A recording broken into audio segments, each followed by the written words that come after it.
Welcome to Thursday Night Knives. I'm Bob DeMarco. Coming up, I get a rib splitter knife. We take a look at the new steel will folder, first of the year. And then I want to talk about knife companies with staying power. And actually, the idea for this came from that article about the new steel will. And we'll get to that coming up. I want to talk about who do you think is going to be around in 20 years? Sometimes I just assume. Hey, Molan Labe, good to have you. Love to see who makes the list. So we have a lot of different knife companies that are here right now, but they're not all going to be here in 10 years. Kay Mason, good to have you here, man. And I'm not even talking about small companies. I'm talking about the larger ones. Who's doing interesting stuff, and who do you think has staying power? Because sometimes we take for granted that this stuff is here. So if you see it and you like it, get it when you can, because here today, gone tomorrow. Byron, good to see you. Hi, Bob and Jim, junkies. Ready for blade talk after shoveling ice and snow. Byron, that's interesting. Today it was warm here. It was like warm for the last 2 days. Warm meaning almost got up to 50 degrees. Kind of crazy. Dave, good to see you here. Evening, blade lovers, he says. Well, we say good evening to you, sir. 9198 David, good to have you here. Always a pleasure to have Chris the Blade Ogre with us. He is a multi-blade carry. He's multiple blade disorder. That's what he has. I mean, like 5 or 6. Rocksoft, how you doing, sir? Evening, all blade freaks. Kep McNessart, good to have you here, man. Howdy, Bob and Jim. Junkies, I have this right here today, sir. This is one, Kep Mc, I bet you'd appreciate. Similar to the one that you borrowed from me, the Shining Mountain, but more slender, more svelte, more sleek. Even though it's a big knife, it's easier to handle than that other one. Rusty Knife Lover, good to have you here, Rusty Knife Lover. Hey, before we go any further, I want to say Kevin Moore, right as we closed out last week, he sent in a super chat, and we stopped right there. We kind of like cut right before I had a chance to acknowledge it. You can see me looking. I'm like, Jim, is that another super chat? So Biggins EDC, Kevin Moore, I just want to thank you, and that means you get a salute. You get a super chat salute. It's something we started here a couple weeks ago, and this is for you, sir. I salute you and I thank you, and I'm doing it with this beautiful Bark River Knives V44 Raider Bowie. This thing is amazing, and it's got the Moran handle. Let's look at this real quickly.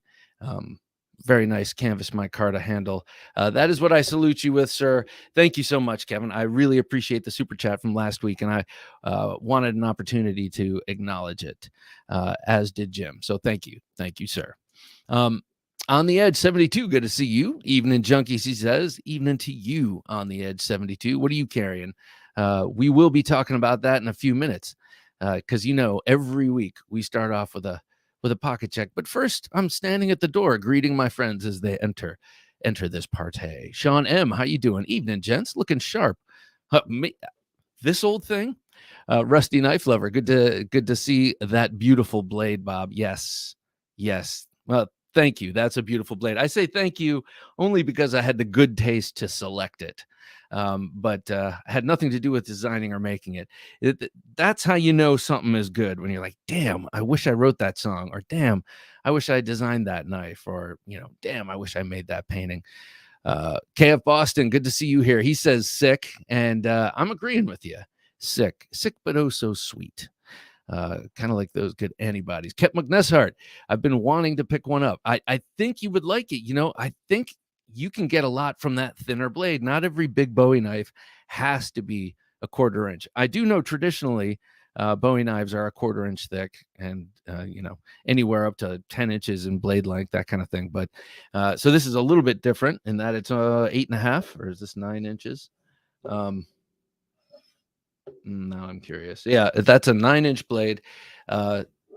So a little bit shorter, 9-inch blade, and then it's 3/16 of an inch thick as opposed to a 1/4 inch. Really nice thing. Really nice thing is this knife. All right, I'm going to put this aside. It's making me nervous just kind of hanging out without the sheath, because sometimes I can be a bit of a spaz, and I don't want to reach out and touch something I don't want to touch. Ezekiel and Jonathan, good to have you, the Shredder guys here. Good evening, everyone, he says. Well, good evening to you, good sir. Just had a conversation with one of your favorite knife designers, D Bass. Good to see you. Good evening, Bob and Jim and everyone, he says. Well, it's a pleasure to have you all joining us. Nick Edie's here. Hey, y'all. Well, hey to you, man. All right, so this is what I was carrying today. I had my Spyderco, my Spyderco Sebenza 21, my Chris Reeve knives Sebenza 21. Jay McConnell, hey, y'all. Need me one of them.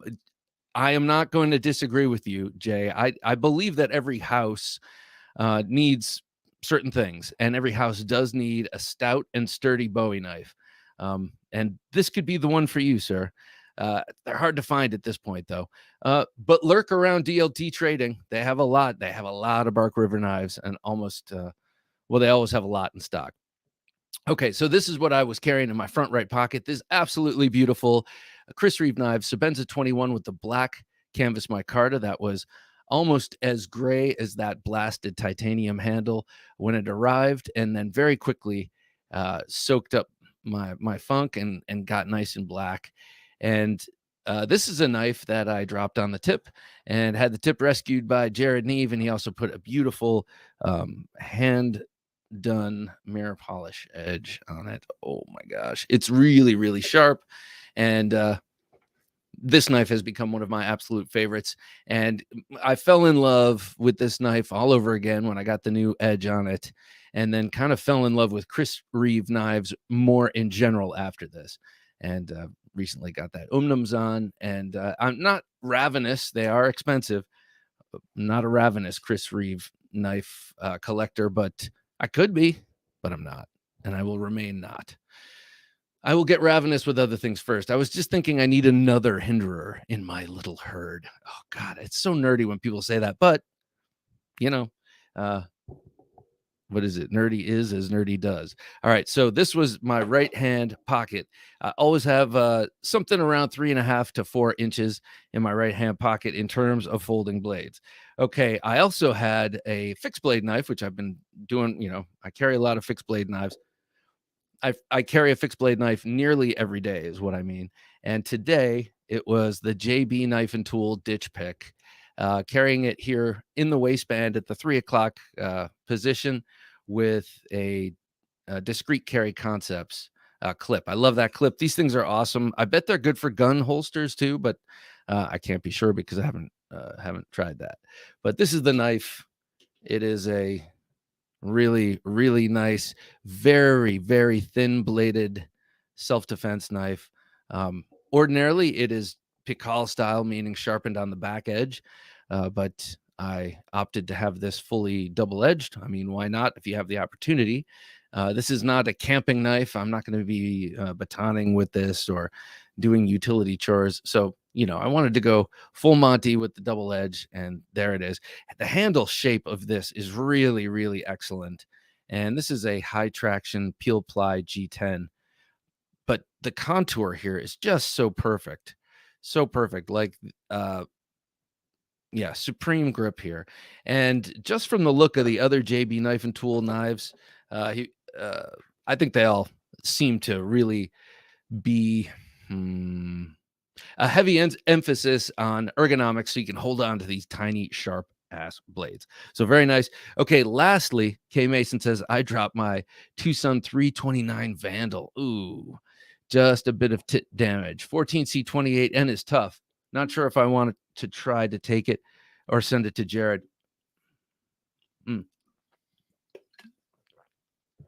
I say you send it to Jared. Actually, I don't know your skills, and you might actually derive a lot of pleasure out of resurrecting the tip. For me, that would be just way too much.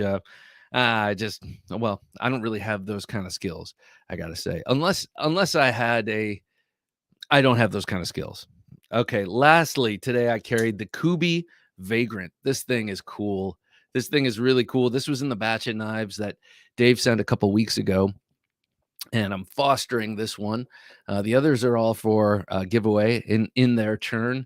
This one will be the last to be given away. I really like this thing. It's got great action. I I want to say it. Yeah, it is on bearings. It's got great action. A very, very nice looking blade design. Very useful, but also sort of dramatic with this upsweep and then this nice tip there. It's not a blunt, cleavery kind of Warren Cliffy thing. It's more of a stabby type, pointed, which is actually really great for utility. Hero Sticks, good to see you here, sir. I am going to be showing off some of the beautiful things you sent me. I am just loving. So Hero Sticks says another hinderer is to the herd is what another finch is to the. Okay, I got you, to the nest at a lower price point. I hatched the whole nest earlier this week and ordered the abalone Lucky 13 today. That is so cool. That's the swayback.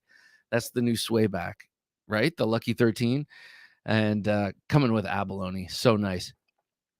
You'd like the Kubi Momentum as well. Review drops tomorrow. Oh, cool. Yes. I think I saw your pre-review post for that. Kubi Vagrant. Yeah, this thing is killer. And it also has Thunderhead Blue G10. I'm trying to get that to stick. So help me out. Thunderhead Blue. That's these gray blue G10s that I really like. They're less of that royal blue that you see on like a Spyderco Endura and more of a Thunderhead Blue. So I'm trying to get that to stick, and I know it's going to end up being like Mean Girls. It's going to be like Thunderhead Blue isn't happening, Bob. Let it go, Bob. It's not happening. But in case it does, remember Thunderhead Blue. I really like the shape of this knife. I love the ergonomics. This is something that I like a lot right here, right behind the choil. It's not another finger choil. It's a step. It's a little plateau. You can see it, a little flat plateau. And then you have another flat angle coming out this way. This on paper might look too angular. Even the pommel might look too angular. But in hand, I guess due to the size of it, it just feels great. And it really does feel great in this reverse grip. If you need to punch into that proverbial 55-gallon oil drum full of Uzis, while you're doing your customs job. So that's what I carried today. What did you carry? For me, it was the Sebenza 21, the JB Knife and Tool Ditch Pick, and the Vagrant by Kubi. A nice combination, if I do say so myself. A little bougie, I must admit, but what can I say? I am a knife junkie. John Powell, good to have you. Hola, Roberto, he says. Well, hola, John Powell. Good to have you. What were you carrying, John Powell? Dino N. What's up, Bob? 11 minutes late, but I'm here. Hey, man, that's better than half of my family. So nicely done, Dino. Glad to have you here, man. What were you carrying? Let me know. It is of interest to me. I do want to know, even if you just leave it in the comments after the fact. I mean, it doesn't even have to be live. Say you're watching this another time. Let me know. It does interest me. I mention this a lot. It does give me new ideas of what I should be getting my hands on. For instance, like the recent acquisition of this riffle. That's not sounding right. Civivi riffle, right? Riffle. This was definitely a combination of a few of you out there that got me to get this one, got me to look for this one. The riffle. Yes, it is the riffle. It's kind of a goofy name because it's sort of onomatopoetic, but for what? I don't know. So let me know what you were carrying, and we will talk about it. I wanted to also talk about, we have a new patron. Thank you very much to Tong Kim. He is a new gentleman junkie. Tong Kim, thank you very much, sir. It is a pleasure to have you with us here on the as a gentleman junkie on the Knife Junkie podcast Patreon patron system. Great to have you here, man. And I will be sending out your stickers post haste. And then remember, upcoming is the giveaway in 2 weeks. And let me show you what we're giving away. This is a very, very special one. Okay, so we all know Mike Latham of collectorknives.net. Well, he sent me like a year and a half ago, he sent me 2 prototypes and he told me just to hang on to them. So I hung on to them. And then I had him back on the show a year later, and I pulled this out and he said, "You haven't given that away yet?" Like I didn't mean to just like give you 2 prototypes. You can keep one, but I mean, you kind of got to give one away. And I was like, oh, how presumptuous of me. I I was a little embarrassed, a bit embarrassed, but who could resist holding on to this if that's what you think you're supposed to do? But we're giving this away. So this is a very special prototype. This has not gone into production.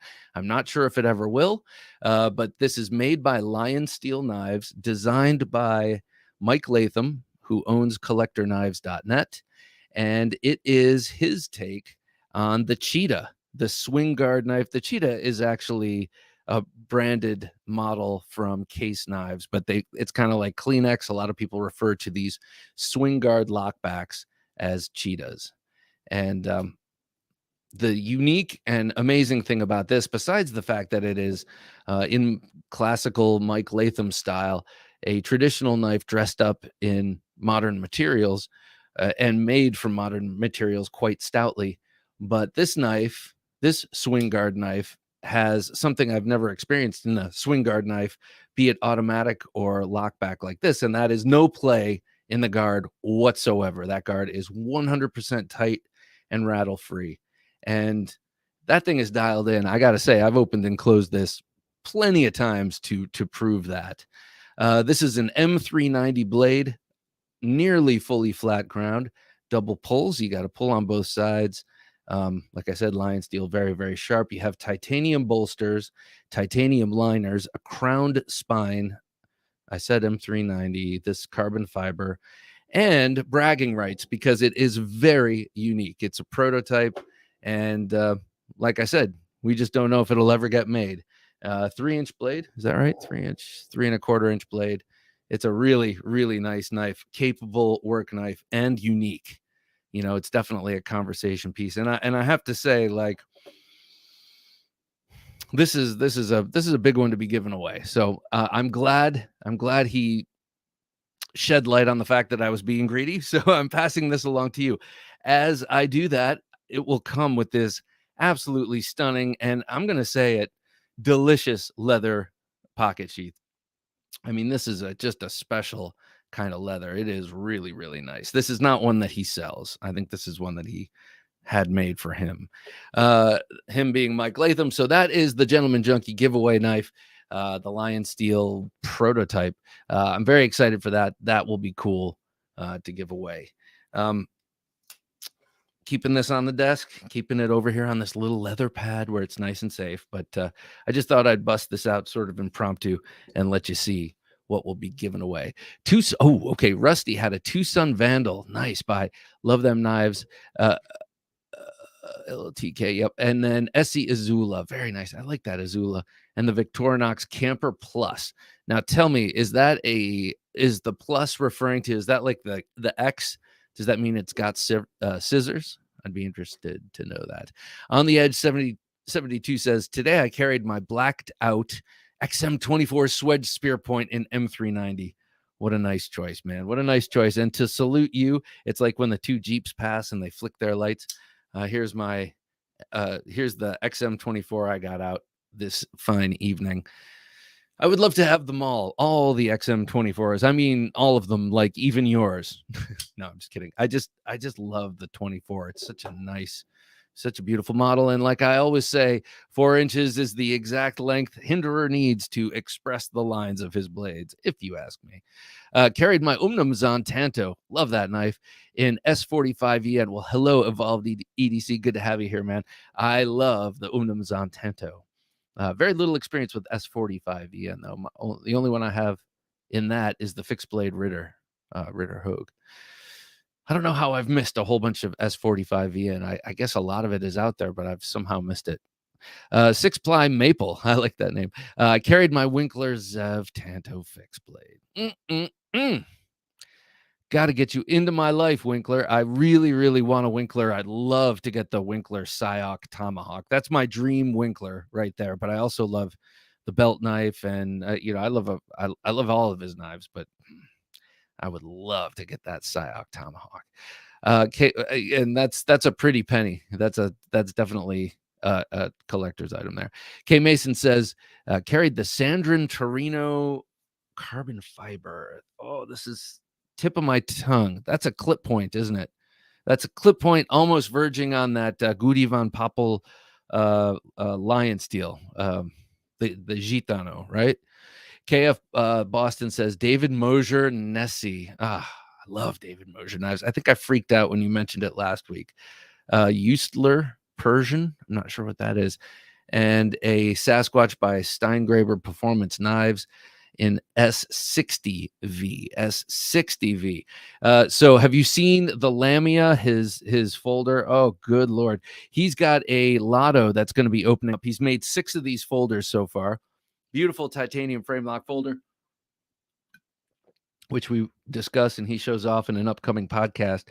And he just opened up a lotto on his Instagram to get to buy one for $600. Carried the, which I think is a great deal because it's totally handmade by him. Carried the Riot exoskeleton drop point green micarta today. Dave, I was admiring that on your IG feed during lunch today. I saw that and I was like, oh, Dave's got an exoskeleton. I must admit, I felt an immediate pang of keeping up with the Joneses, which is kind of envy.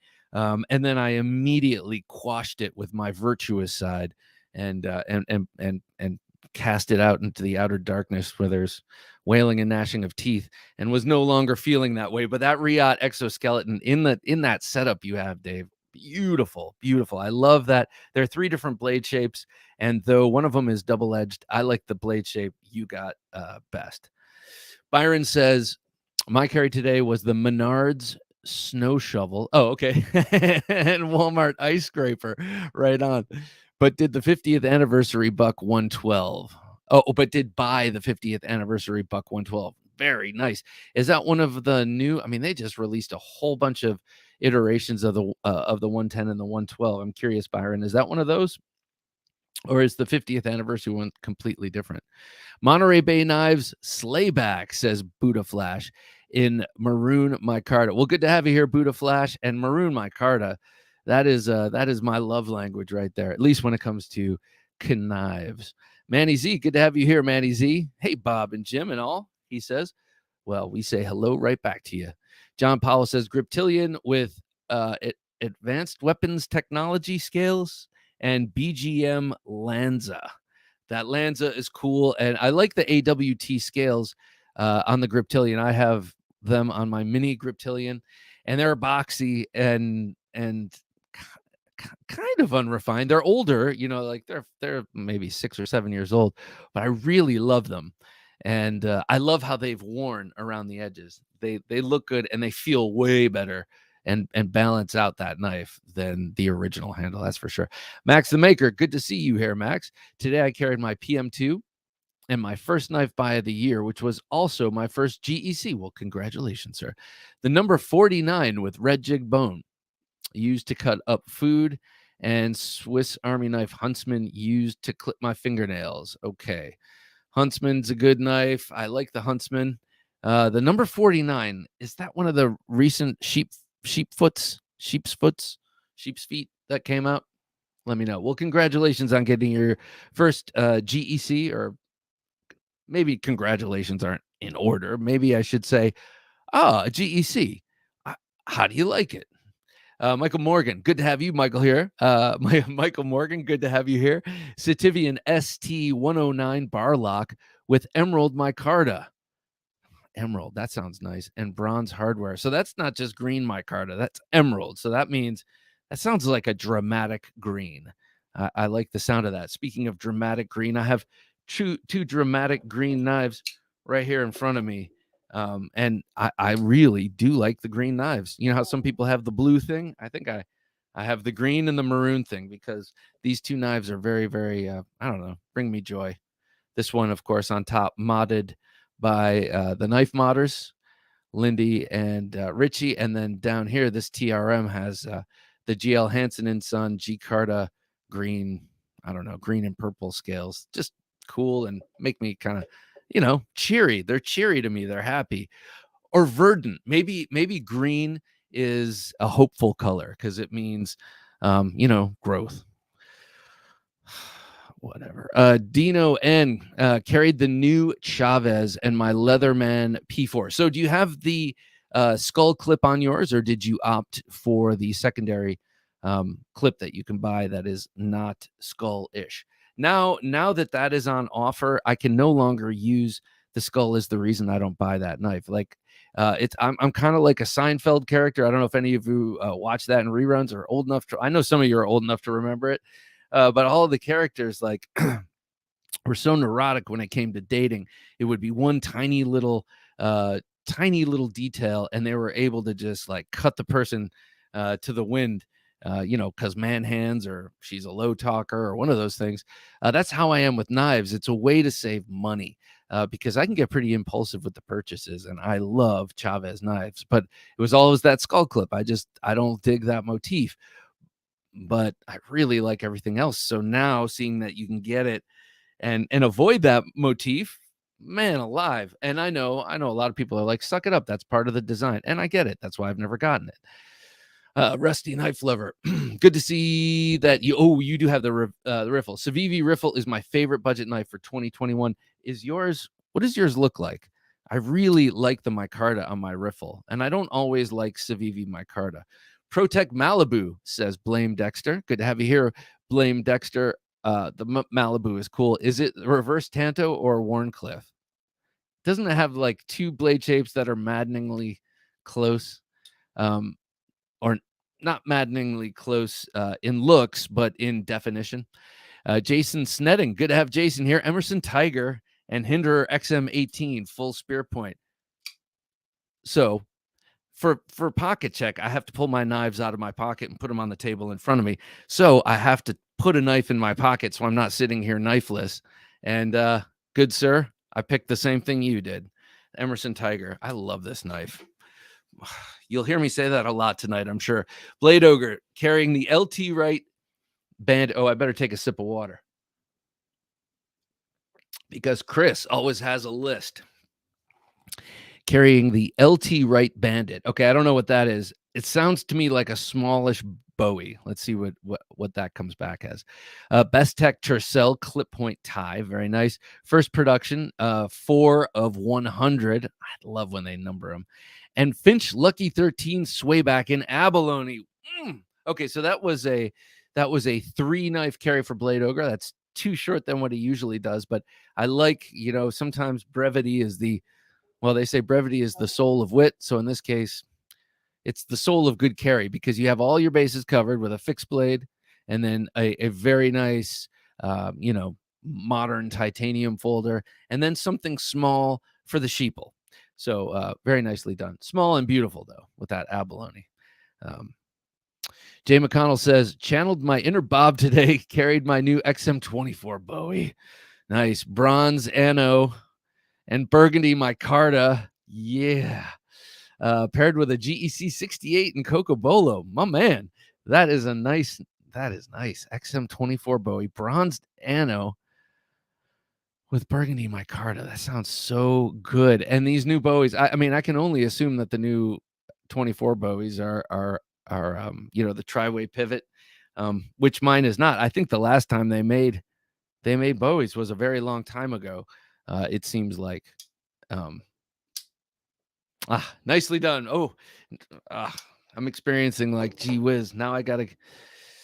All right, so 9198. Well, I don't have an XM24 with the tri-way pivot. I do have an XM18 with the tri-way, and then everything else that I have Hinderer-wise, which is only 3 others, are the old school. So I'm just thinking for balance, I should get a 24 with the tri-way pivot just to see how it is. I mean, right?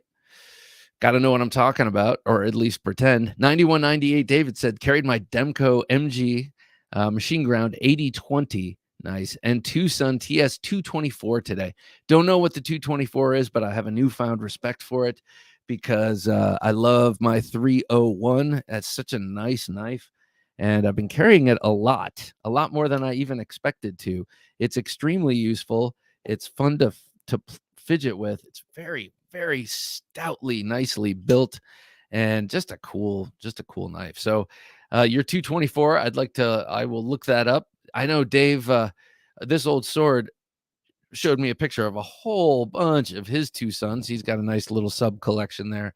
And I think we're going to be brokering another swap in the near future, so I can check out some of those. They just all of them look really nice. Rocksoft said, carrying my TRM Adam, very nice. But I purchased the North Arm Mallard bird and trout knife. The North Arm Mallard bird and trout knife with their milling marks, but in Magna Cut. That sounds nice. I mean, okay, so I know what you're talking about when you're talking about North Arm's milling marks, but I have not seen their bird and trout knife. Is it a true bird and trout knife with the little ring on the end so you can dangle it on? It's not to do karambit tricks, but it can dangle on your finger while you're cutting open the bird, and then you can let it hang so you're not picking it up, putting it. Does it have that? I'm curious. I like a bird and trout knife, but I've never had one.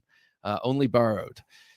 Shredder, guys at Shredder said, LOL, Ezekiel carried his katana around all day. My man. Yes, why not? If you can, why not, is what I say. Brett, good to have you here, sir. Hinder Collector 41. Hello, Bob and Rob. What's up, bro? Incognito Griffin says, carried the Voyager Vaquero and the Cold Steel Kiridashi for the fourth time. I love it. So easy to sharpen, so utilitarian for the fourth time. Yeah, I love that little kiridashi, and they used to make a neck knife kiridashi that's very, very nice too. But that folding kiridashi is nice. And the Vaquero, did you see Incognito? Did you see the recent video where Lynn Thompson, is talking about the Vaquero and how he designed it and why it's his favorite knife? It's a great video. It's a 6-minute cold steel video on YouTube. Rusty Knife Lover, Victorinox has plus scales. Adds a pen, pin, and small screwdriver in the corkscrew. Nice. Okay. Victor has plus. Okay. Oh, that sounds awesome. I like the small screwdrivers, and then the pen is handy. I'm not sure about the pin though. I never used that. Big Perm. I almost called you Big Farm. I've been listening to too much news. Big Perm, good to have you here, Big Perm. I carried a Hawkbill Boker auto today. Very cool. So, Big Perm, our knife fight is going to be Hawkbill versus Persian, if you want to chime in later. I like that Hawkbill. I'm assuming it's the Kalashnikov, right? Brant says, I carried my XM18 Lefty 3.5. So, this is a new one for you. Right, Brant? This was your first Lefty. You got it like last week or something. EDC Tanto Knives. I really enjoyed your video on the Bravo, on the new Microtech Bravo. Great video. HK Mini Incursion out the front. Oh, cool. So these are made by. Wait, are these made by Hogue now? Because I don't think Benchmade is doing any more OEM work at all. So is Hogue doing HK?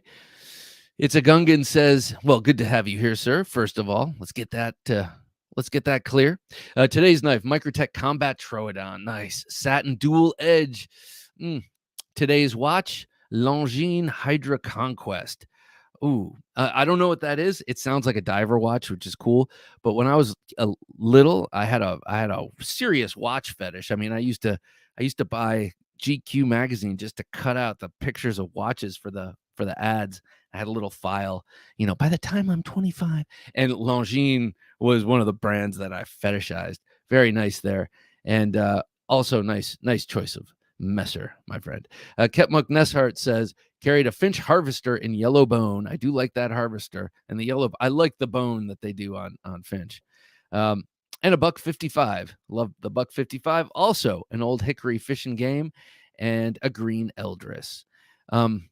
That green Eldris is a steadfast companion, I think. Old Hickory Fish and Game. Now, I don't know what that is, but I have been looking anew at Old Hickory because they're coming out with a folder, and it's a slip joint. It looks exactly like it fits in the Old Hickory lineup. But a couple of years ago, they started releasing a few of their Old Hickory kitchen knives as kitchen camp knives, and you could get them with a sheath. So interested in that. Manny Z carried my Rex 45 Shaman. Very nice.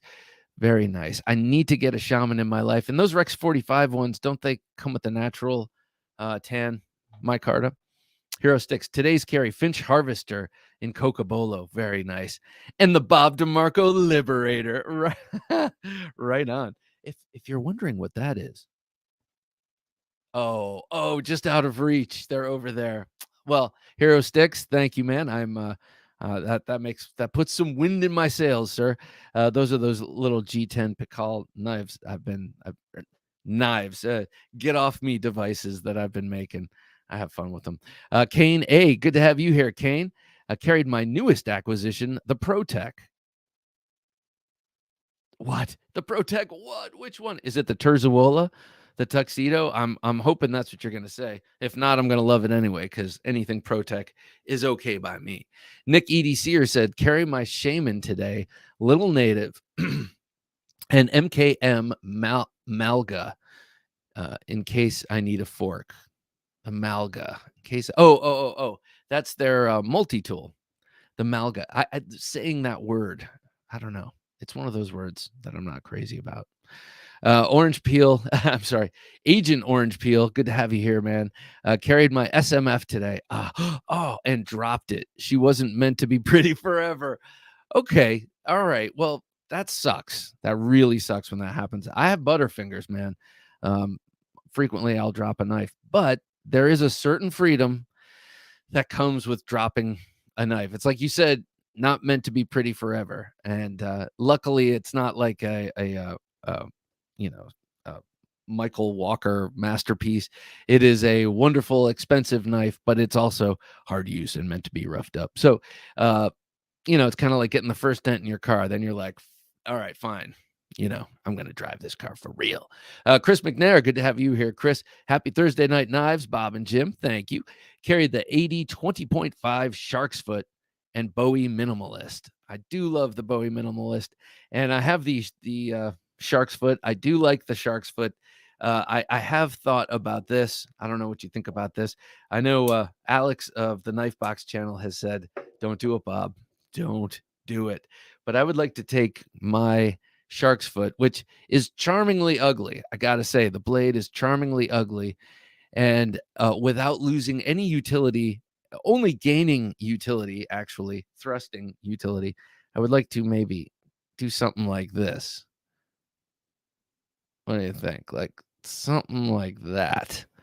Just to sort of bring it more to a sax style point, like more like this. I don't know. What do you think? What do you think? Is that silly? Is that just kind of a stupid? It could quite possibly be a waste of time, and I might ruin the heat treat in doing it. I would have to be very careful. And what do I get out of it? I don't know. Mike Flamian, good to have you here. Today was the Medford Praetorian fixed blade. That's an unusual choice. I don't think I've ever had anyone say that. And the folder was the Shirogorov F95 NL. God, White Storm carbon fiber. I got to get that. I got to get this F95 in my life. The one that Jared gave away with the purple carbon fiber was just magnificent. But I'm curious about that, about the Praetorian fixed blade. How does it feel in contrast with the Praetorian folder? If you have that, if you have that insight to share. Kane A says, carried my newest acquisition, the ProTech. Oh, there you go. Terzuola ATCF. Nice purchase, man.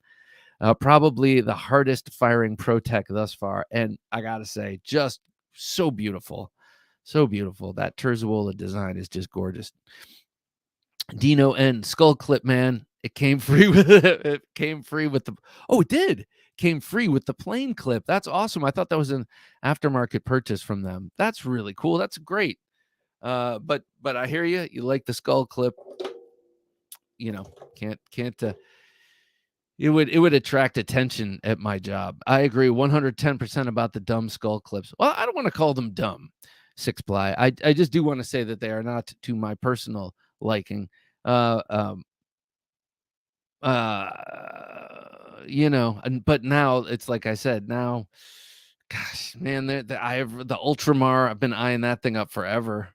That blade is just might be nice to have around just to see what it's like, On the Edge says, speaking of the knife modders, my Z-Wear Shaman is with them right now. Very nice. Lindy just finished up the mirror stonewash today. Man, they can get, and by they, I'm not sure if it's Lindy or Richie. I know Lindy can, but man, I've seen some of their mirror polished blades. Wow. Wow, they just do awesome work. K Mason says Sandra Knives Torino recoil lock folder. Recoil lock is the sheep's foot polyhedral tungsten carbide blade. Oh, I know what you're talking about. It's got the plastic handle, blade, it's really thin, 0.051 inches thick and 71 HRC, and it's got an oddly shaped, almost scalpel-looking blade and an oddly cheap-looking plastic handle, maybe. And I do not mean that as a diss, K Mason, but like they have a bright red handle. Is that right? Am I thinking of the right thing? And just like an insanely thin, sharp, and hard blade. I think I'm thinking of what you were carrying. That's an exotic bird. So when I say cheap seeming plastic handle, that's based on two things. It could be titanium anodized for all I know. I've never touched it and haven't researched it, but I've seen pictures, and also based on just that bright color. Acetone stretch 2 with K390. Very nice. I love the stretch 2. And then they've got another stretch coming out. Isn't that right? It looks a little bit different and it's larger. Rusty Knife Lover. My riffle is in brown micarta. Oh, I think I would like that. I think I would like that just as much as this green. Something that's happened nicely on my riffle is that all the chamfers have okay, I'll admit it. That's a word. I don't know. Do you say chamfer or chamfer? I think it's chamfer. All the chamfers have sort of taken on my oils and stuff and darkened, but the main areas have not. And just kind of interesting. I always like to see how steel and also how micarta reacts over time as they patina. Blame Dexter. My Malibu is in the reverse tanto, but I think it looks cooler. That's just how I roll. Yeah. I hear you. I do too. I do too, meaning I also roll by what I think looks cool, but I also think there, and I'm throwing it in quotes, reverse tanto also looks cooler than the sort of smoother backed um, drop point thing. Byron says the 50th buck 112 is part of this year's release, but celebrates the OG with the commemorative 50th shield. I got you. Oh, that's nice. That's nice. They do have some really nice combinations. Some of them evocative of kit you would see in World War II from the U.S. Army. Things with like they're putting. So this they have not, in these new releases they have stuck with the old blade shape with the curved clip and the whole thing. They, when they made the lightweight versions, they changed the blade shape, and I didn't quite like that. They've stuck to pretty much the same old design, but they've added certain things and refinements. And on one of them that I'm just conjuring up in my mind's eye, it has a dark thumb stud, and then it has like the bolsters are like a dark anodized something or other, and then the middle is gray or is a natural canvas micarta. It looks like World War II surplus. It's cool as hell, man. Max Maker says, yes, I bought the Northfield number 49 Freedom Sheep's Foot on Friday from GP Knives. That's the one with the American flag synthetic handle. Jason, good to have you here. Jason Snetting says, great minds. The Tiger is my all-time favorite Emerson for sure. Well, thank you. This is the mutual admiration club. Yes, Jason, you are brilliant for your choice. As am I, sir. No, it is my one of my favorites because it's on my favorite handle, that 13 handle, and it's it probably is my favorite, and it was Ernest Emerson's favorite for a long time too. I'm carrying the Emerson CQC 13, very nice. Speaking of the devil, and a Giant Mouse Ace Biblio today. Very cool. I need it. All right, what do you think? Do I need a Giant Mouse? I've never had one. That has always been the excuse. They're just a little bit smaller than my wheelhouse. What's up, everyone? Says Ian Ruins, EDC. What's up, Ian? Ethan? I'm sorry, Ethan. I'm getting a little tired here. I called you Ian. Well, it's Ethan. Good to have you here. John Powell says, also had the SE Chirp riding in the bottom of my pocket. Very thin and slicey blade for $20. I don't know that one. The SE Chirp. That sounds cool. That sounds cool. $20 also sounds cool. Ethan says, would anyone trade an Umnumzon or a SOCON Elite manual for an XM18 3.5 Spanto and M390? Ooh, this is exciting. This is tempting. I gotta say, this is tempting because Umnumzon, love it, awesome. SOCOM Elite manual, love it, awesome. And for a Spanto, love that. Let's see what happens. I hope we can make a love match here. KC, how you doing? Howdy all. Just here for a few minutes to say hello. I had the ProTech Malibu, the Tempest Knives Mach 51, and the GEC number 94 in blue camel bone. Man, all awesome, all spectacular. But I got to say that Mach 51 is something else, and it's on its way. It's on its way to its next lucky borrower. What a cool knife. Check out my video. And then there are a lot of other great videos on Casey's Mach 51, the performance vehicle inspired awesome knife from him. Great cutter. I do some cutting in my video. I wanted to do more and then forgot that I had something that I could feather stick right there because it's also a good feather sticker for what that's worth. Guns and Loaded, Vaquero every day. I love that answer. Serrations? I mean, I have both, but I like it with the serrations. I gotta say, leaves me with maximum confidence. Hi, the Knife Junkie. I'm late, but I made it. Well, Hag 90, always a pleasure. Always a pleasure. Check this out. Okay, Hag, check this one out. This is the Redstone. This is on loan from Hero Sticks. Thank you, Hero. This is one that I have not been exposed to and probably wouldn't be exposed to without the generosity of people like Hero Sticks sending this along. My wife and daughters, surprise, surprise, really like this. Though my wife did comment on the action, which I thought was insightful. She doesn't ordinarily do that. She didn't think it was the best action for this kind of bar lock. And she's entitled to her opinion, and I agree. JN, evening, enjoyers of edges. Howdy, Bob and Jim. Well, hello, JN. It's a cool design, though, I got to say. I like that the body is just one folded over piece of steel, and then they have these little plastic things on them, and it's pretty cool. It's pretty cool, but it misses a little bit on I don't know. It's pretty cool. Let me put it there. It's a little small for my hands, actually. And even with small knives like the Baby Rhino, I generally don't feel that way because I don't have massive hands. Scott N says 80-10 for me. And hello, all. Well, hello, sir. That's a fine choice. I got to say that 80-10. But I'm glad he sent me this because it is my first James brand. And though this knife isn't the one for me, I can gauge its quality. I mean, they do care. You can tell they care about the design. And this is a very, very nicely executed knife. Maybe the action would be better over time once you use it more and it breaks in. A, and B, maybe the action would be better were the blade a little bit larger, but that's sort of a benefit here. This is a small bladed knife and it is thin. It's damn sharp. I mean, it's a very sharp and thin blade. Yeah, made by Hogue, says EDC Knives. Okay, cool. Well, thank you. I thought so. Intuitively, I thought so. But then I guess I never, I didn't want to assume that everything Benchmade was making went over to Hogue. JN says, had a great Milwaukee Hawkbill. Oh, I know that one. Work knife. That's the red one. Disappeared. They don't make them in the same way anymore. JN, is this the one where to deploy it, you have to press the button?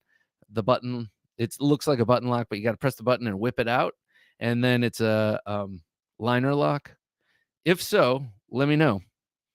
Might be able to hook you up, man. I got a guy. Bama Knife Guy. Good to have you here, Bama Knife Guy. What up, y'all? Or I said y'all. That was a bit of profiling because you have Bama. He says, what's up, all? So hello, Bama Knife Guy. Kepman Nessart says, honestly, the Eldritch does 95% of my cutting. I believe it. I believe it. That Eldritch there are a number of people on this show. Max the Maker is always carrying one too, I think. Oregon Knife Guy said, stuck at home with the Rona. Oh, I'm sorry to hear that, man. Had my Taylor's Eye witness Barlow. Very cool. And the Spyderco, you opened my eye to that one, actually. My eyes. to that one. And the Spyderco Yojimbo 2 on me all day. Hey, I'm sorry to hear you got the Rona. Hopefully it's a mild case. And look at it this way. You're getting those sweet, sweet antibodies. No one can say anything to you now. So anyway, I hope you're better. I hope you're feeling better real soon. All joking aside, I hope you feel better soon. Bama Knife Guy says, carrying my Ferrum Forge and Gavco Custom Mako that I just got back from OCD for EDC. Very nice. I think I saw that. John Powell, Bob drops him and Jared fixes him. That's that's right. Hey, now that I know I got a guy who can fix this. I'm freewheeling. I'm just like flipping my knives all around, throwing them up, catching them. I don't care where I am. Could be on concrete, could be on a bridge over lava. Doesn't matter. Jan says, Native Chief got the Rex 45 one back, and it's nice to be reunited. Eldris, another Eldris lover here, and S90V PM2 and a Manix 2 XL. I love Manix 2 XL. On loan to try out. Good times. Okay, so I'm going to do something I rarely do, but I'm going to show a knife that I was going to show later, but I'll do it right now because you mentioned the Manix XL.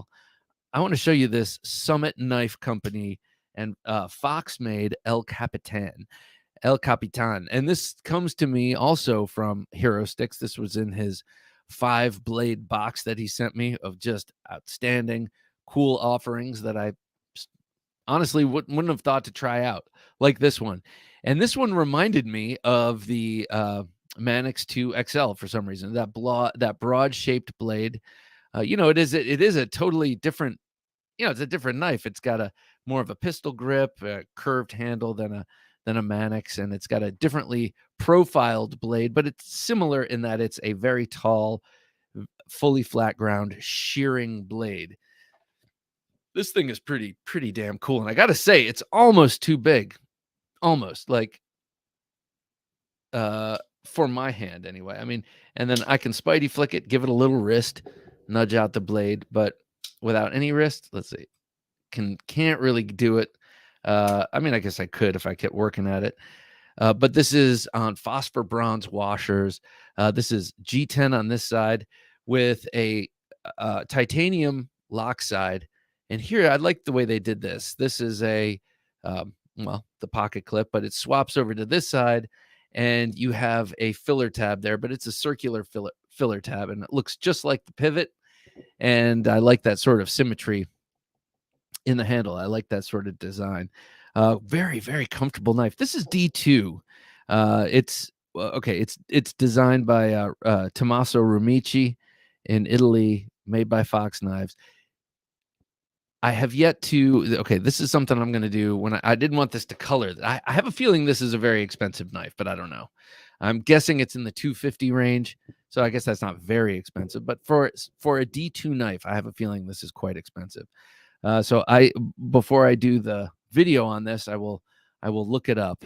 But just a cool, interesting knife that I have a feeling is just an outstanding performer. It feels amazing in hand. It feels like you could work all day long using this knife.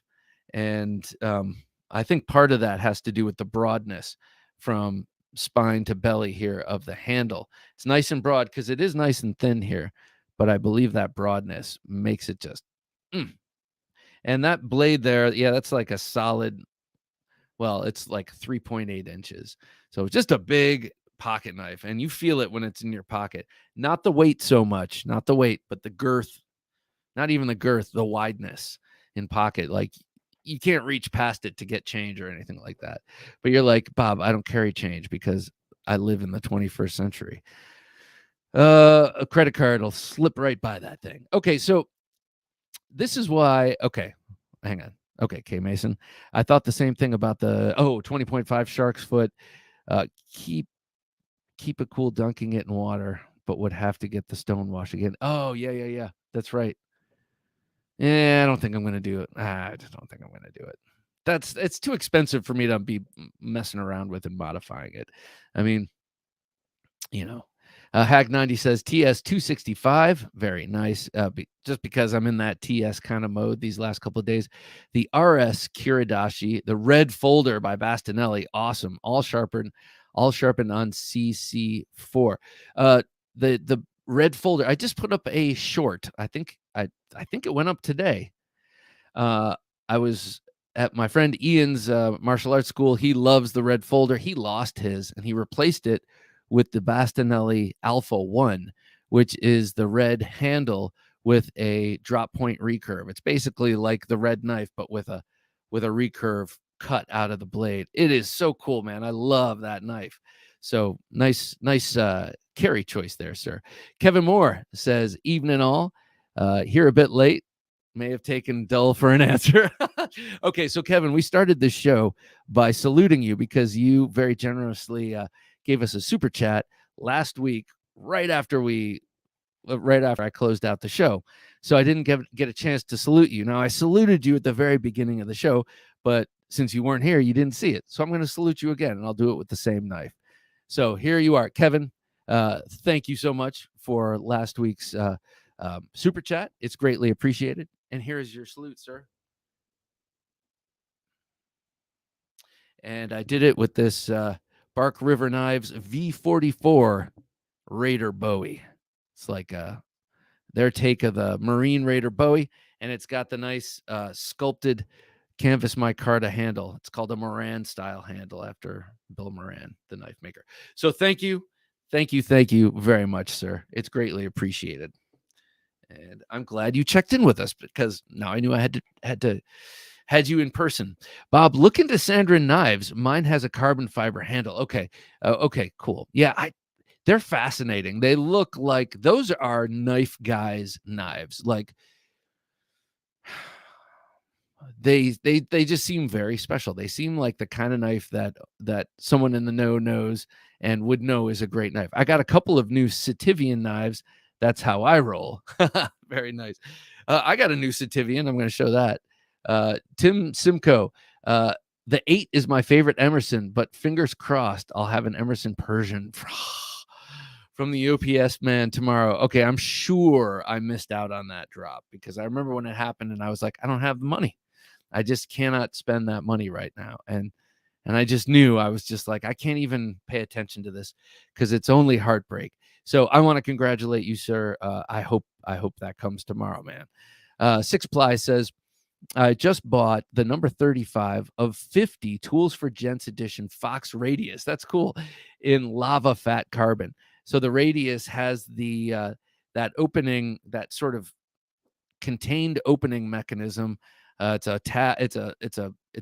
thumb stud that's in a track on the forward portion of the knife right here, and it's a semicircular track, and you move the stud within the track and it opens up the blade, and it won most innovative knife of the year at Blade Show 2021.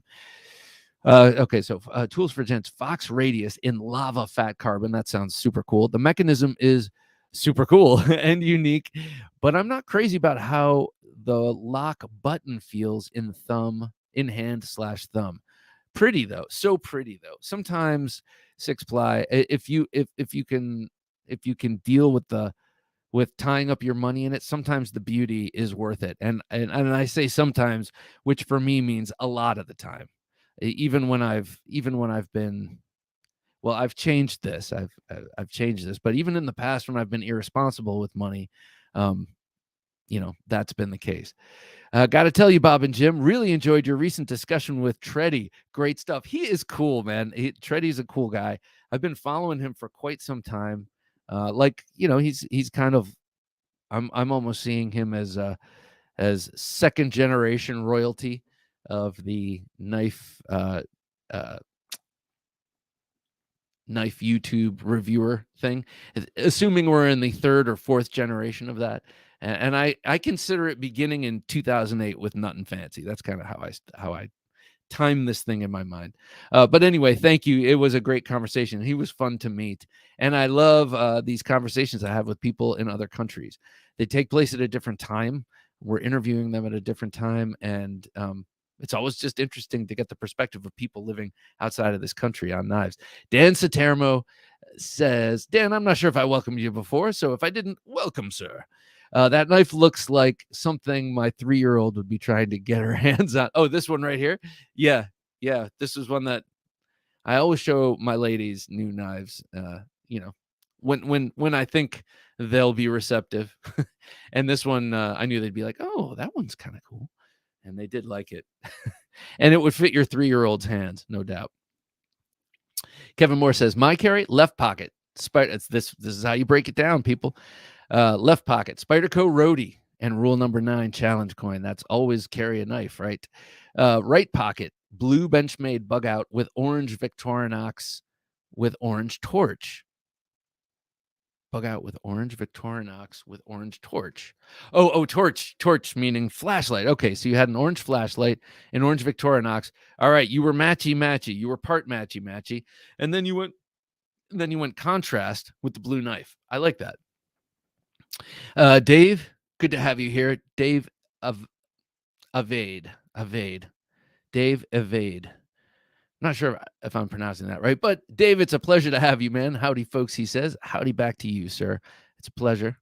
And maybe let me know phonetically how you say your last name so I'm not bumbling it and I'll sound all polished. Hero Sticks. Bob, the El Capitan in the configuration was 225. They have titanium variants in copper scales, green scales, and green micarta. The titanium variants are 250. I love that thing. Yeah. I could see why. And I could see you putting a lot of work in with this knife. It is very cool. My one question was that D2 steel, especially when the Italians are so fond of N690 CO. I was actually kind of surprised to see D2 on this. But yeah, this thing is cool and way cooler, in my opinion, due to its size, than their first offering, which was the Summit Knives K2. I don't know. It was some other mountain. Probably not K2 because it was a diminutive knife. Bama Knife Guy says, I'm a Persian blade guy sometimes. I like certain ones when they're done right. Okay, as I mentioned before, Hawkbill versus Persian tonight. And I'm with you. I've seen that Persians, they can't be too upswept. Like, I love the shape of the Emerson Persian. I love the shape of the cold steel Talwar. But ones that go up too high, like the Ed Shemp design Spyderco Persian, which I have, and I very much like the knife, especially for its ergonomics and its thin, slicey blade. But it's so upswept, it comes way above the midline and above the spine, and that bums me out. So I'm with you. But Emerson did do it right. I agree.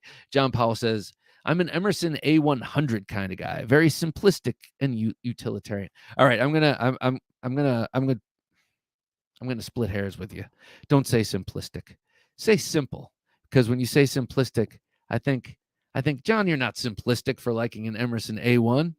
You're simple for but then simple doesn't sound right either. What am I talking about? But I'm with you. Clean, sleek, to the point, and crystallized purpose.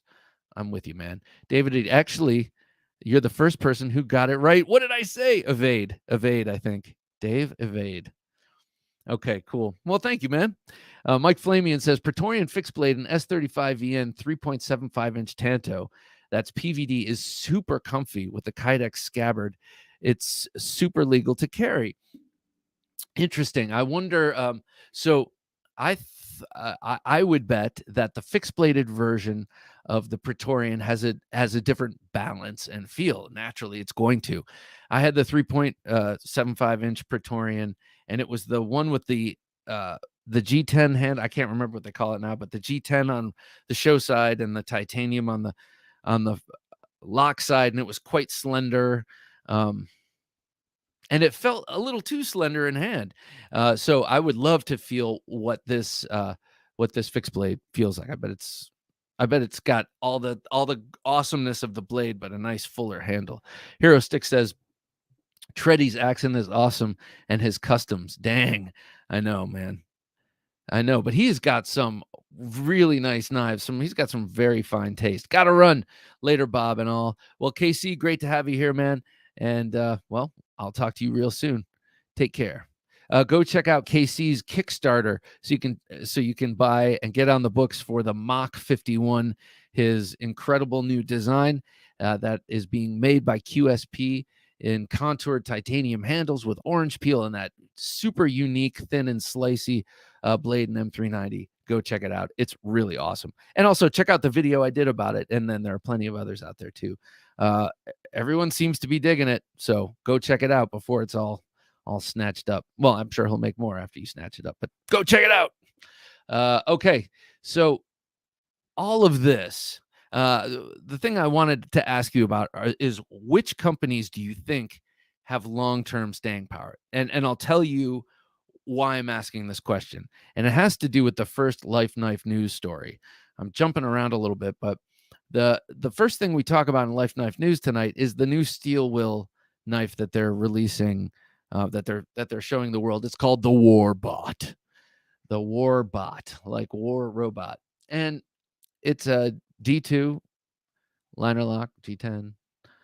And it's one knife, and it's kind of unremarkable, I gotta say. And to me, it almost feels, and I don't, I don't mean to offend anyone, but it kind of feels like they're staggering out with this after deciding to get drunk the night before the exam or the paper is due.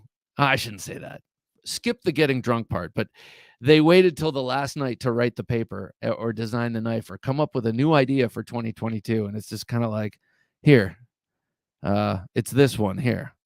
And I look at it and I'm like, okay, I guess I'm betting it's different from everything else, but I don't know. To me, so I looked at it, I'm like, Steel Will, like you came on so strong in the beginning, and now I feel like they're petering out. And I don't mean to, I am in no way relishing this or think it's like, oh, I'll just bring this up as a fun topic of conversation because I hate to see businesses fail, even stupid businesses that I don't like. And I'm not calling Steel Will one of those, but like restaurants, even bad restaurants, I hate to see them going out because I don't know. I guess I get empathetic, and I also look at the bigger picture and say, man, if they're going out of business, who else is going out of business? And I'm not even suggesting that about Steel Will. It's just a feeling I got when I sort of saw this. I felt a little sad, like, Steel Will, you're capable of the Gecko. That was such a great knife, and capable of much more. What's going on? Like, or why aren't there more? So it just brought this feeling to mind. Like, what if, we can't just assume that we can rely on these companies always being there. For instance, what if you have a knife company that's headed up by one individual, and they are really, they are the core of that business.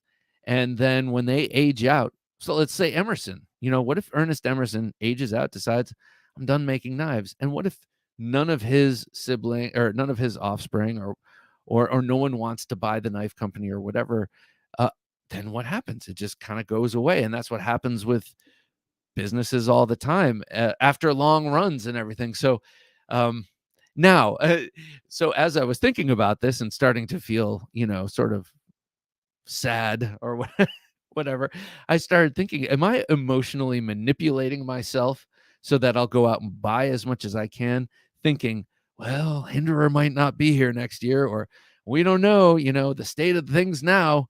Who knows? It could be here today, gone tomorrow. Let me just buy everything I can. Let me buy all the knives before they go away. So I got to be careful about that kind of thinking. But what do you think? Who do you think is in it to win it, here to stay? And I'm not talking about small outfits. I'm not talking about small custom or small, one-man shop kind of things. I'm talking about companies that are putting out knives with some sort of manufacturing capability. I'm sorry, Jim, can you put that last one up? Thank you. Hero Sticks, the other Summit Knives collaborate. Oh, the Half Dome, that's it. They're patterned after sheer and tall rock faces in Yosemite. Bob, the altitude of El Capitan is printed on the blade. Oh, yeah, that's right. No. 7,573 feet. Oh, okay. So that's, but still, my God. I have El Capitan on one of my editing computers at work just because it's a background that comes on the Mac, and it's beautiful and the sun is hitting it in such a way. And I just kind of stare at it sometimes when things are rendering or whatever. The wheel is spinning, and man, I can't imagine. I cannot. I mean, you see the scale of the trees. I cannot imagine climbing that with all the ropes in the world, let alone free climbing it. Unreal. Bama Knife Guy, I completely agree with the thoughts on the Persian sweep not passing the top of the spine. That's when things get ridiculous. Okay, so Bama Knife Guy, what do you think of the new CRKT Alan Foltz design with the radical upsweep? I almost like that because it's cartoonish in a way. I mean, that whole knife is so cool looking. But that crazy point, I mean, like, how do you even use that point? Wolf Spider, good to have you here. Wolf Spider 161. You ever stab someone? Oh my God. Are you serious? No, only myself by accident. Never stabbed anyone. No, it's not my well, it hasn't been my lifestyle, and I've been lucky enough to never ever um you know, have it come up. But no, I've never stabbed anyone. That is a bit of no, it's not. I was gonna say that's a bit of a personal question, but here I am talking about knives and showing the knives that are optimized for doing just that, which I must admit are my taste. That's what I like. But yeah, no stabbing for me. Six Ply Maple says a bunch of famous makers have died recently. Yeah, like Mel Pardue. Who else died recently? I can't think of. Bill Bagwell died within the last year. Depends on how you define staying power. The best knife companies are run by knife lovers with vision. TRM, Spyderco, ProTech, CRK, Chris Reeve Knives, Hinderer, Benchmade, and Hogue. Yes, and all of those are family companies, which is cool. I love that aspect too of of a lot of American knife companies in the mid-size to even the larger ones, and definitely tons of the small ones. I love how knife businesses are very frequently family businesses. I love that. Six Ply says, yeah, you're right. ZT is losing out recently. I think so. I mean, the 640 was awesome, and then the 308 was awesome, but not too much else. And what happened to ZT? They put 1,000 futuristic cyborg Kershaws out every year. Yeah, exactly. 1,000 futuristic cyborg Kershaws. That's well said. Yeah, why not sacrifice the R&D or whatever it takes to come up with, say, 5 of those and put those resources into a new ZT, something classic ZT. That's what everyone says. Oh, this is like the old ZT, like when the 308 came out. Lonely Stacker 777. Good to have you here, Lonely Stacker. I bought the Ritual from CRKT. Okay, that's what we're talking about. I can't wait for that Persian sweep. That's what it's called, the Ritual. I like the way it looks. I'm a sucker for polished white handles, whether it's white bone on a slip joint, or I do like polished ivory micarta, paper micarta, and all that kind of. So I like the look of that. I'm not so sold on the shiny blue anodized, I think, aluminum bolsters. But all in all, it's kind of a ridiculous thing. Or I should say, it's kind of a very showy design anyway. So why not go for shiny anodized blue bolsters? Chris McNair, good to have you here, Chris. I dropped my brazen the other day, stabbed myself in the thigh. God damn, which one do you have? Is it the? It doesn't matter. It doesn't matter. Any thigh stab is unpleasant, but I do have the brazen Tanto, and I would not want to drop that sucker on my leg. I dropped. I don't have it here, but I once dropped my Emerson P-Sark. It's a hawk bill blade. I dropped it when it was like this, and I was wearing shorts, and went like this into my calf, and went like this. It was like this. It went and embedded itself in my calf, and then the handle just went like this, and it kind of yawned it open a little bit, and that was man. Stuck pig. It hit something. I bled like crazy. Ior, good to have you here. Remember to push the like button, guys. Ior, thank you. Yeah, push the like button. Costs you nothing. Lonely Stacker, and thank you. It's also appreciated. It does help the show. It does help numbers and all that stuff. That I know it helps. What about Buck? Staying power? Yeah, I would say so. I would say Buck. I always assumed Cold Steel, but now that they've been purchased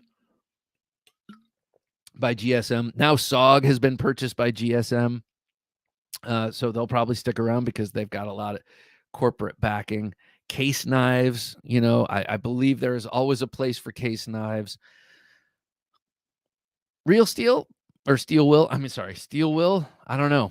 That kind of thing makes me a little nervous. Chris Reeve Knives is here to stay. I agree. Modest upgrades, glass blasted or 45 VN, but I see no end in sight. Yeah, and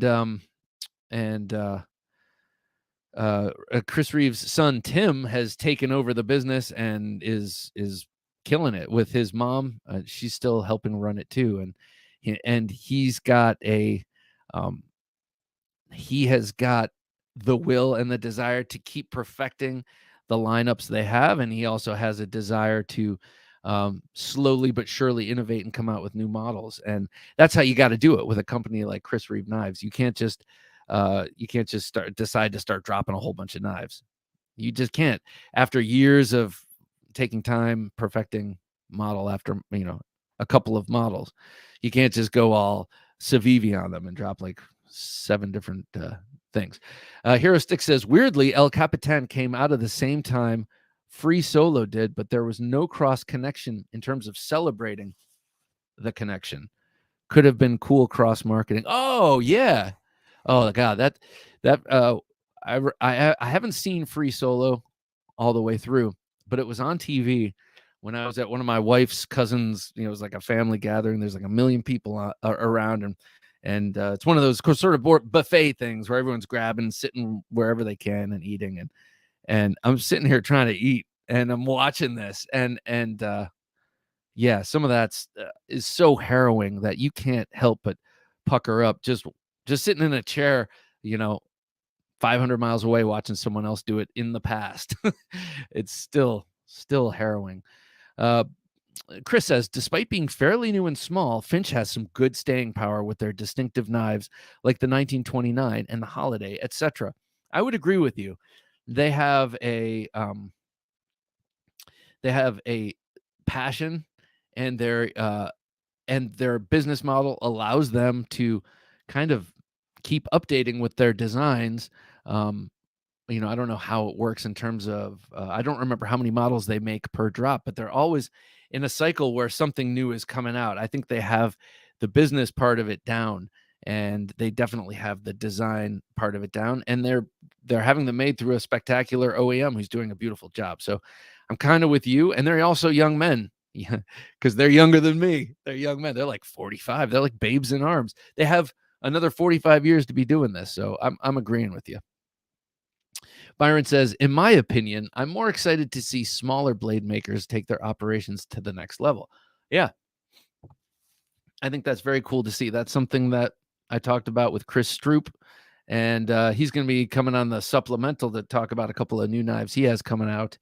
But his model has, he came out of the business world, real estate. After the Army, he did real estate for a while, learned a lot about business, and now applies it.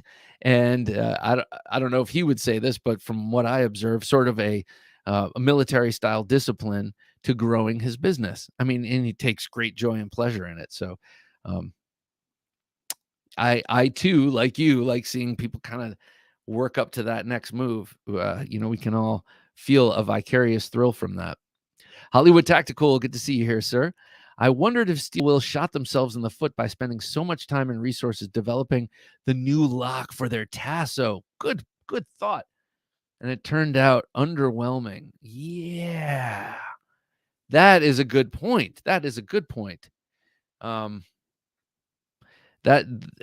Right. The Tasso. That was the lock that on the outside kind of looked Well, the tassel was cool, clip point blade, but from the outside, it looked kind of like a bar lock, like an ambidextrous bar lock. Kep McNussart says, and yeah, I think it kind of flopped. Kep McNussart said, I love Finch knives. Have you seen the updated pics on their website of this year's releases? No, not the updated pics, but I'm hoping, do they have that one that looks like an Italian stiletto coming out this year? I'd be interested. Byron says, I'd also like to see Pinewood, Spartan, and K-Bar continued success. Yeah, Pineland. I think it was Pineland. But yeah, it kind of came out to some fanfare. You know, we have Spartan Knives and the classic K-Bar company coming together in like Oleans, New York, to produce Spartan knives for a fraction of the cost through K-Bar. And then didn't hear much about it. They released 3 knives, but I saw them carrying the Spartan branding and not Pineland branding. And I could be mistaken. It could be that I wasn't looking closely enough, but pretty sure we're still waiting on that. Sean M says, I remember when Lion Steel came out with Schleipner steel around 10 years ago, and nothing I had would sharpen it. Oh, that's frustrating, man. That's frustrating. Did he die? Okay. Daryl Ralph was the other one who passed away somewhat recently. That's sad to hear because, Oh, that's too bad. I'm sad to hear that. I thought I had heard that, and then I thought that I had somehow debunked that or something. That was, I don't know. I'm sorry to hear that. Chris says, like this week, I saw the Lucky 13 in abalone being released and jumped on it. Lucky, I like what you did there. Lucky I did because it sold out that day where I bought it. Oh man, see? Yeah, they have the right combination there. The Roadrunner, that's the next Finch release. Oh, good then. That's very good. I'll be jumping on that. And hopefully I'm about to say something that my brother would kill me for. He'd be like, Bob, who writes your scripts? But I was about to say I'd jump all over that if they had it with a bone handle. So I'm just gonna say I want that knife. Hollywood Tactical says case knives is not a guaranteed staying power. They could go the way of Queen. Case is becoming notorious for their subpar QC. They're not becoming notorious. They've kind of always been, but that is in a certain. I think it's accepted among case collectors, and maybe that's the issue. Maybe they're not getting new collectors, but they do their quality. I think, like Kershaw, they need to pare down their offerings and maybe spend a little bit more time on quality control, like they do on their CV knives, like the Chestnut Bone series, and there are a couple of other, the Yellow Del Rin, even the Yellow Del Rin, which is relatively inexpensive. Those chrome vanadium bladed case knives have better fit and finish, period. I think they spend special attention on them because I think they know that people who buy those are more discerning, and people who get the stainless steel ones perhaps are just getting them because they're collectible, because they offer so many more different covers in the stainless steel than they do in the chrome vanadium. Just a theory. Dave says Daryl passed away a few months ago or so, sadly. Yeah, I'm sorry to hear that. He was a cool guy. He came on this podcast, and I had always admired his knives since the Expendables, and then he was just a cool guy to talk to, and was very nice. He sent me one of the pens after we were done talking, one of his pens, and that's a stable right here in my pen collection. And so I'm sorry to hear that he's gone. Bama Knife Guy said, jumping on that bone, huh? Yeah, geez, man. I'm always saying stupid stuff like that. Just ask my brother. He collected, it was from, I don't know, one of the shows I did in the last 3 to 6 months. He wrote down everything I said like that and sent it to me in an email and didn't say anything else. He just quoted me back to myself, and it was maddening. This is beautiful. This lucky number 13, and of course you have the Drifter, which I dig. quite a bit. And then there's this one. Don't remember what that one's called. Cherry Bomb. That's right. Thank you, sir. That's the Cherry Bomb. Funny to see it in that smoke stuff. Minimum maintenance travel at your own risk. Okay, so I want to show you a new knife I got. As we continue this conversation, I got some cool stuff to show. I already showed you the Summit Knife Company. I have one other knife on loan that I want to show tonight from Hero Sticks. But before we do that, I want to show you this one. This one was from a gift from Dave, this old sword blade reviews. He sent me my knives back. We did a knife swap, 3 for 3. And in the box he sent back to me, he's so nice. He's so generous. He's so cool. And his collection is so awesome. But he sent me this Sitivian ST201. And it is just a cool little stash away fixed blade that's got a pretty cool looking Damascus style blade. And just a cool little thing. Oh, actually, I was saying Damascene or Damascus-like blade, but actually you can see the different steels. You can see a different steel running through the core on the spine of the blade. So very cool. Dave, thank you so much. I love this little thing. It's a great little knife that you could just, it does go on only one way. Great little knife that you could just throw in your pocket. And it is long enough. What is this at 1, 2, 3, 4, 5.5 inches. Sorry. At 5.5 inches, it's small enough to drop in your pocket and stay oriented north to south and not flop around sideways and stuff like that. But it's a capable little knife you could pull out, especially at work or something. And you are only going to get ooze from that because it's so unthreatening and yet pretty and kind of neat the way it just kind of. Boy, I've been using the word neat a lot recently, guys. I don't know what that means. I got to stop. That's what that means. Okay, so thank you, Dave, for the Sitivian ST201. I really dig it. I'm considering putting a leather lanyard on there, though it might molest the clean lines of this rather lozenged shape, UFO shaped, let's be honest, UFO shaped knife. Okay, next.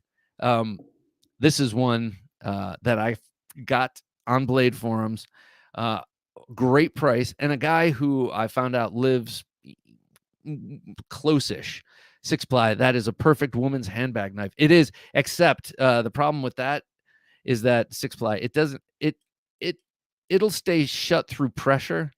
But I would be afraid that with all the action that happens in a woman's bag, that this might open up and then sometime you reach in there at an inopportune moment and it's open. So I would I'm not sure, but the styling is nice. It looks like, yeah, you're right. It looks like a piece of makeup kit or something that you might find in a woman's bag, but I don't know if I would just drop it in there because it doesn't lock shut. Okay, so this next one I got from a gentleman on Blade Forums that I found out lives in my area, which is pretty cool. So it arrived pretty quickly. And it's from a guy that I've been following for probably 6 months on Instagram, and I just love his work. And he does primarily fixed blade Pakal style knives, and he goes by Rib Splitter Knives. And I saw this. I got a smoking deal on it. Very, very happy with this. And let me show it to you. Super, super stylish, beautiful, roughly hewn, but amazingly polished and sharp chisel edge. Totally chisel ground blade, so it's flat on this side with a sort of micro bevel down here. A very large bevel on this side. Beautiful plunge grind here. There's his maker's mark. Nice polished G10 and just fits great in the hand. And that gentleman before with the frog in his icon asked if I'd ever stabbed anyone, and of course my answer is no. And heaven help us, it remains no. But man, this is a tool meant for that job, and I believe that it would do the job with aplomb. But I bought it because it's a beautiful object to me, and one that I will carry on me regularly, like I do the ditch pick and the Elvia.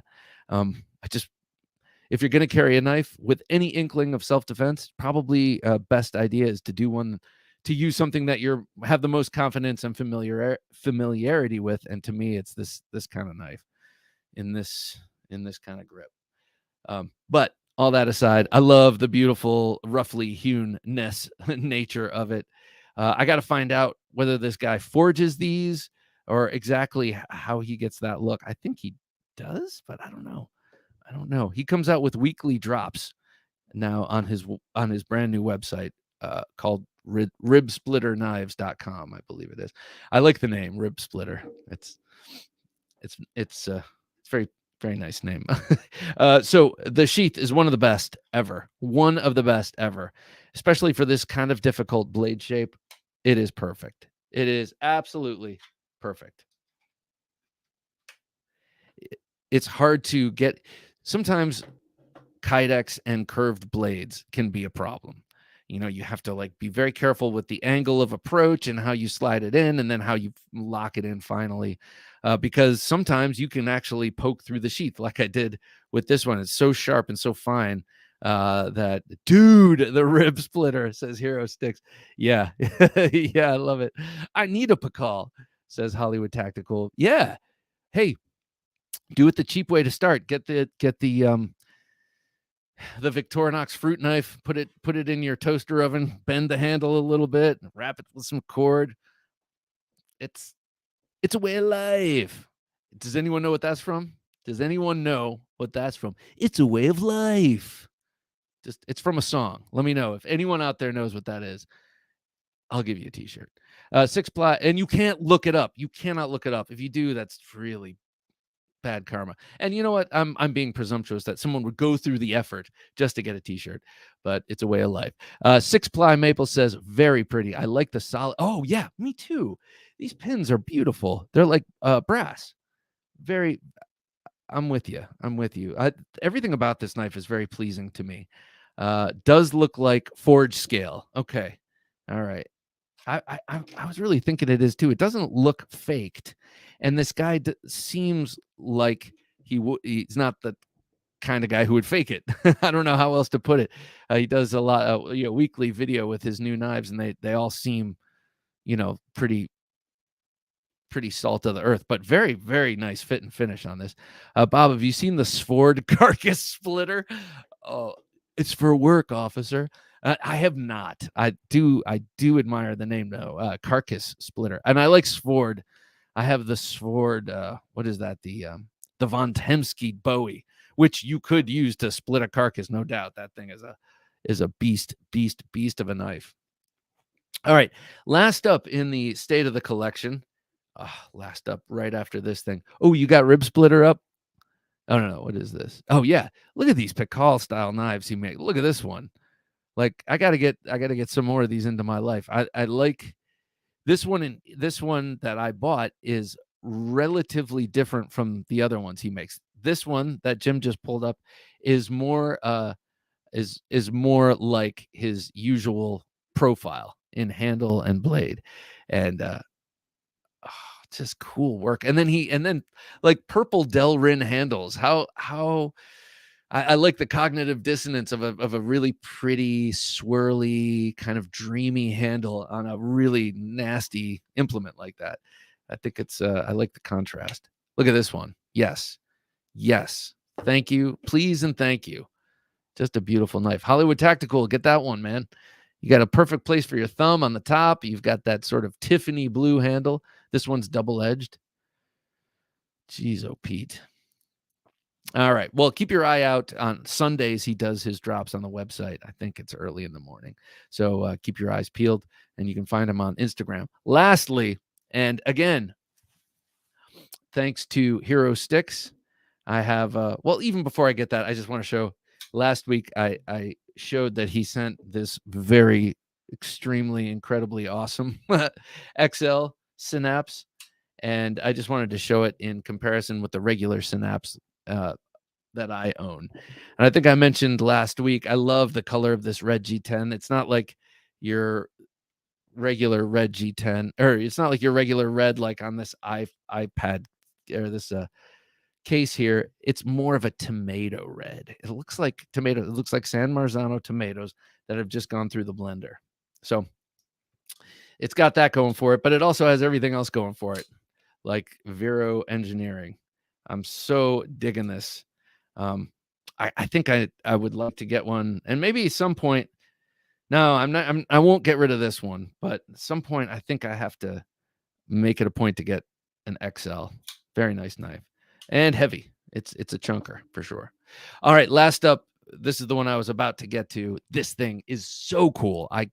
You just don't see them on offer much. So this one will be a hard one to find, but I've come to really enjoy it.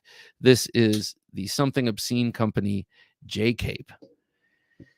Always drawn to this knife, especially that very nice looking compound ground harpoon drop point with hints of maybe Spanto, but I don't know if you can call a non-hinderer a Spanto, but that great looking blade shape. Really excellent looking and performing flipper. Instead of doing the thing that they do here at Hinderer, where they have this sharp point here that you have to put your finger on and depress.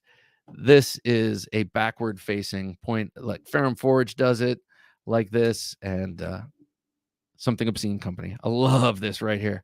It feels so great. And then I love the forward canting of that flipper tab when it's open. It's just an aggressive posture that I think adds to the design in a nice way. This feels outstandingly amazing in hand. Your thumb goes immediately to that ramp. The ramp is in the perfect position, perfect angle. The jimping is wonderful. Feels great. It's not going to tear up your thumb, but it's really gripping. It would be great with gloves. And so you got that.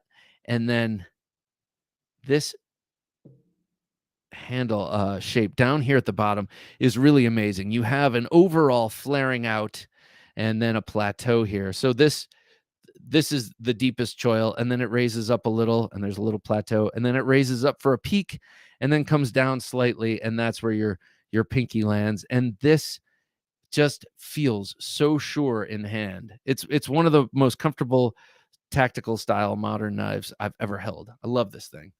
And I have no doubt that the super thin and slicey hollow ground blade, this is a CPM 20 CV, amazing. I bet it's an amazing cutter. It's made by Riot. It's got this cool heat anodizing pattern. And this is the thing that originally allowed me to disabuse myself of the J-Cape.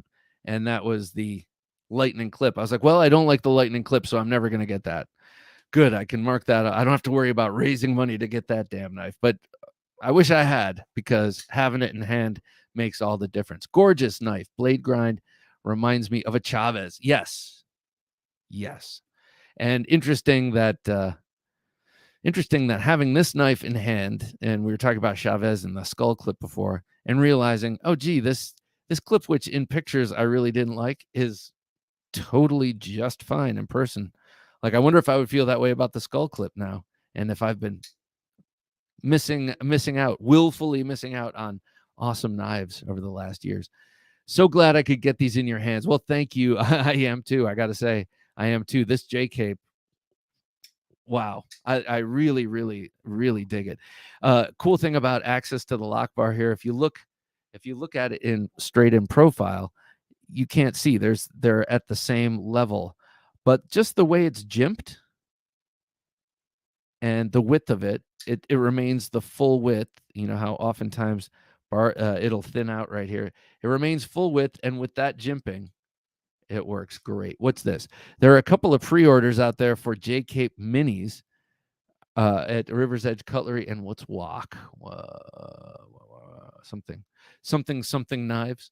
I'm guessing. But JK Mini, that's cool, but this is the one I want. Not this one in particular. This one is yours, of course, but this 3.5 inch. Oh, it's gorgeous. I really, really like this thing. Thank you. Thank you again for exposing me to it and giving me new spending goals. Made by Riot? Heck yeah.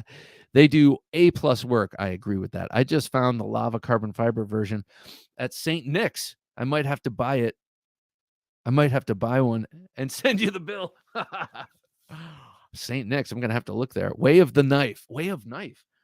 Where have you been all my life, Way of Knife? I got to write this down, even though I have computers all around. Way of Knife. All right.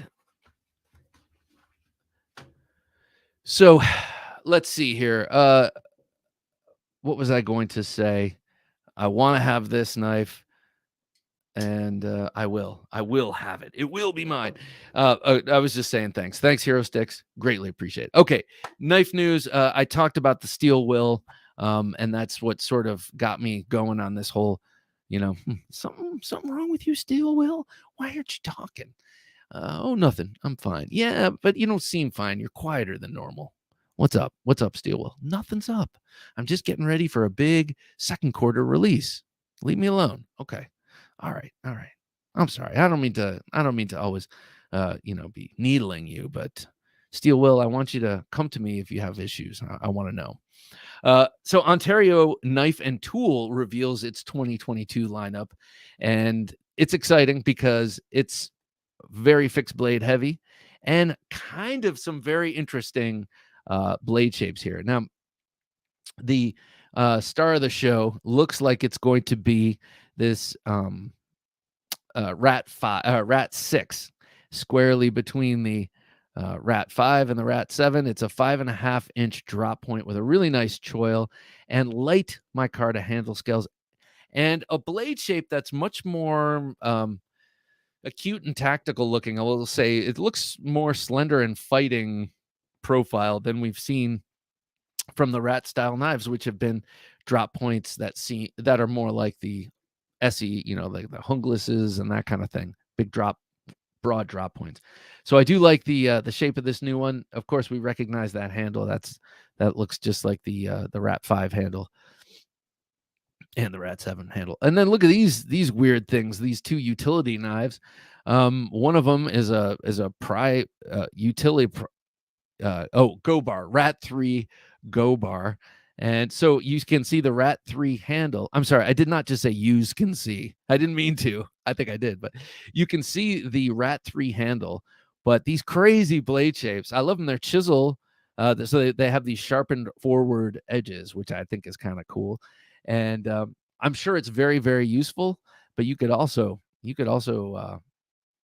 I'm sure it's very, very useful. These cleaver style blades, and then when you go down to the next one, it's a grouping of hunting knives. That top one is a Skinner. How interesting is that blade shape? It's like a cleaver, like a heavily bellied cleaver. This is a beer bellied cleaver. And then that caper below it looks like a little scalpel affixed to the Rat 3 handle. So some cool variations on some older themes here. This is nice. This old hickory outdoor machete. Like I said before, I've been somewhat interested in old hickory because, I'll be honest, they look like the kind of knives pioneers could have had, kind of stamped steel, or the blades give off a feel of repurposed almost, even though they're not. They give, it's very springy 1075 steel, but they kind of seem repurposed. And then the wooden handle, so they're coming out with the machete style of that. I think that's cool. Here's this S35 VN, what do you call it? What do you call these things? Woodcraft knife. I don't know. This one's not so interesting to me, but I'm sure someone out there like it. What strikes me odd is that you would have that in S35 as opposed to 1095 if it's an outdoor knife. And then you have these folders with the different blade shapes. I have no opinion on them. I'm sure they're fine.